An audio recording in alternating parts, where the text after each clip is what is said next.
بسم اللہ الرحمن الرحیم۔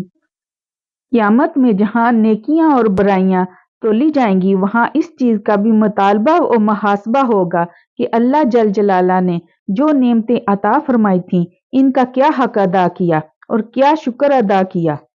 بندہ کے پاس ہر چیز اللہ ہی کی عطا کی ہوئی ہے، ہر چیز کا ایک حق ہے، اس حق کی ادائیگی کا مطالبہ ہونا ہے۔ چنانچہ حضور اقدس صلی اللہ علیہ وسلم کا ارشاد ہے، جس کا مطلب یہ ہے کہ ہر صبح کو ہر آدمی کے ہر جوڑ اور ہڈی پر ایک صدقہ واجب ہوتا ہے۔ دوسری حدیث میں ہے کہ آدمی میں 360 جوڑ ہیں، اس کے ذمہ ضروری ہے کہ ہر جوڑ کی طرف سے ایک صدقہ کرے، یعنی اس بات کے شکر میں کہ اللہ تعالی شانہ نے سونے کے بعد جو مر جانے کے مشابہ حالت تھی پھر از سر نو زندگی بخشی اور ہر عضو صحیح سالم رہا۔ صحابہ نے عرض کیا، اتنے صدقہ روزانہ کرنے کی طاقت کون رکھتا ہے؟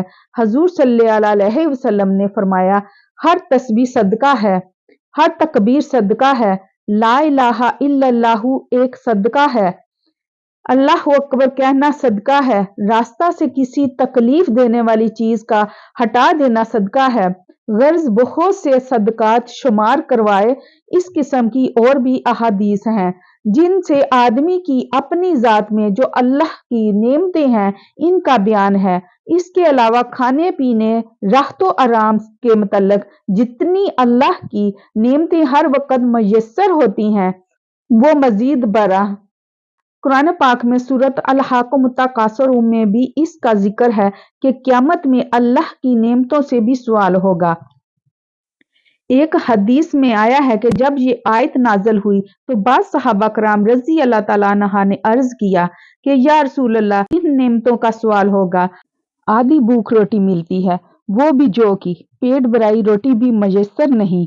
وہی نازل ہوئی، کیا پاؤں میں جوتا نہیں پہنتے، کیا ٹھنڈا پانی نہیں پیتے، یہ بھی تو اللہ کی نعمتیں ہیں۔ ایک حدیث میں آیا ہے کہ بعض صحابہ کرام رضی اللہ تعالیٰ عنہ نے اس آیت شریفہ کے نازل ہونے پر عرض کیا، یا رسول اللہ، کن نعمتوں سے سوال ہوگا؟ کھجور اور پانی، صرف یہ دو چیزیں کھانے پینے کو ملتی ہیں، اور ہماری تلواریں جہاد کے لیے ہر وقت کندھوں پر رہتی ہیں، اور دشمن کافر کوئی نہ کوئی مقابل جس کی وجہ سے وہ دو چیزیں بھی اطمینان اور بے فکری سے نہیں نصیب ہوتی۔ حضور اکرم صلی اللہ علیہ وسلم نے ارشاد فرمایا کہ ان قریب نعمتیں میسر ہونے والی ہیں، ان میں سب سے اول یہ ہوگا کہ ہم نے تیرے بدن کو تندرستی عطا فرمائی، یعنی اس تندرستی کا کیا حق ادا کیا اور اس میں اللہ کی رضا کیا خدمت ادا کی، مگر ہم لوگوں کو اس کے نعمت عظیمہ ہونے کی طرف التفات بھی نہیں ہوتا۔ چنانچہ اس کا شکر اور اس کی ادائیگی حق ایک حدیث میں وارد ہے کہ جن نعمتوں سے سوال ہوگا یہ ہیں، وہ روٹی کا ٹکڑا جس سے پیٹ بھرا جاتا ہے، وہ پانی جس سے پیاس بجھائی جاتی ہے، وہ کپڑا جس سے بدن ڈھانکا جاتا ہے۔ ایک مرتبہ دوپہر کے وقت سخت دھوپ میں حضرت ابو بکر صدیق رضی اللہ تعالیٰ عنہ پریشان ہو کر گھر سے چلے مسجد میں پہنچے ہی تھے کہ حضرت عمر رضی اللہ تعالیٰ عنہ بھی اسی حالت میں تشریف لے آئے۔ حضرت ابو بکر رضی اللہ تعالیٰ عنہ بیٹھا ہوا دیکھ کر دریافت کیا کہ تم اس وقت یہاں کہاں؟ فرمایا، بھوک کی بےتابی نے پریشان کیا۔ حضرت عمر رضی اللہ تعالیٰ عنہ نے عرض کیا، واللہ اسی چیز نے مجھے بھی مجبور کیا کہ کہیں جاؤں۔ یہ دونوں حضرات یہ گفتگو کر ہی رہے تھے کہ سردار دو عالم نبی اکرم صلی اللہ علیہ وسلم تشریف لے آئے۔ ان کو دیکھ کر دریافت فرمایا کہ تم اس وقت کہاں؟ عرض کیا، یا رسول اللہ، بھوک نے پریشان کیا جس سے مضطرب ہو کر نکل پڑے۔ حضور صلی اللہ علیہ وسلم نے ارشاد فرمایا، اسی مجبوری سے میں بھی آیا ہوں۔ تینوں حضرات اکٹھے ہو کر حضرت ابو ایوب انصاری رضی اللہ تعالیٰ عنہ کے مکان پر پہنچے۔ وہ تشریف نہیں رکھتے تھے۔ بیوی نے بڑی مسرت و افتخار سے ان حضرات کو بٹھایا۔ حضور صلی اللہ علیہ وسلم نے دریافت فرمایا، ابو ایوب کہاں ہیں؟ عرض کیا، ابھی حاضر ہوتے ہیں، کسی ضرورت سے گئے ہوئے ہیں۔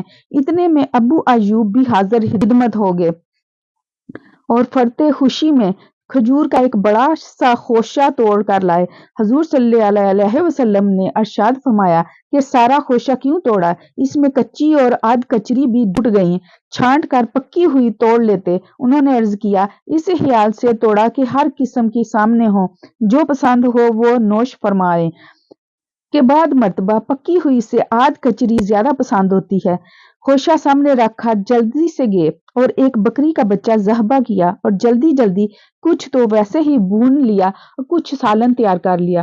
حضور صلی اللہ علیہ وسلم نے ایک روٹی میں تھوڑا سا گوشت رکھ کر ابو ایوب کو دیا کہ یہ فاطمہ رضی اللہ تعالیٰ عنہا کو پہنچا دو، اس کو بھی کئی دن سے کچھ نہیں مل سکا۔ وہ فوراً پہنچا کر آئے۔ ان حضرات نے بھی سیر ہو کر نوش فرمایا۔ اس کے بعد حضور صلی اللہ علیہ وسلم نے ارشاد فرمایا کہ دیکھو یہ اللہ کی نعمتیں ہیں، روٹی ہے، گوشت ہے، ہر قسم کی کچی اور پکی کھجوریں ہیں۔ یہ فرما کر نبی اکرم صلی اللہ علیہ وسلم کی پاک آنکھوں سے آنسو بہنے لگے اور ارشاد فرمایا، اس پاک ذات کی قسم جس کے قبضہ میں میری جان ہے، یہی وہ نعمتیں ہیں جن سے قیامت میں سوال ہوگا۔ جن حالات کے تحت میں اس وقت یہ چیزیں میسر ہوئی تھیں، ان کے لحاظ سے صحابہ رضی اللہ تعالیٰ عنہ کو بڑی گرانی اور فکر پیدا ہو گیا کہ ایسی مجبوری اور اضطرار کی حالت میں یہ چیزیں میسر آئیں اور ان پر بھی سوال و حساب ہو۔ حضور صلی اللہ علیہ وسلم نے ارشاد فرمایا کہ اللہ کا شکر ادا کرنا تو ضروری ہے ہی، جب اس قسم کی چیزوں پر ہاتھ ڈالو تو اول بسم اللہ پڑھو اور جب کھا چکو تو کہو الحمدللہ الذی هو اشبعنا وانعم علینا وافضل۔ تمام تعریف اللہ ہی کے لیے ہے جس نے ہم کو پیٹ بھر کر کھلایا اور ہم پر انعام فرمایا اور بہت زیادہ عطا کیا۔ اس دعا کا پڑھنا شکر ادا کرنے میں کافی ہے۔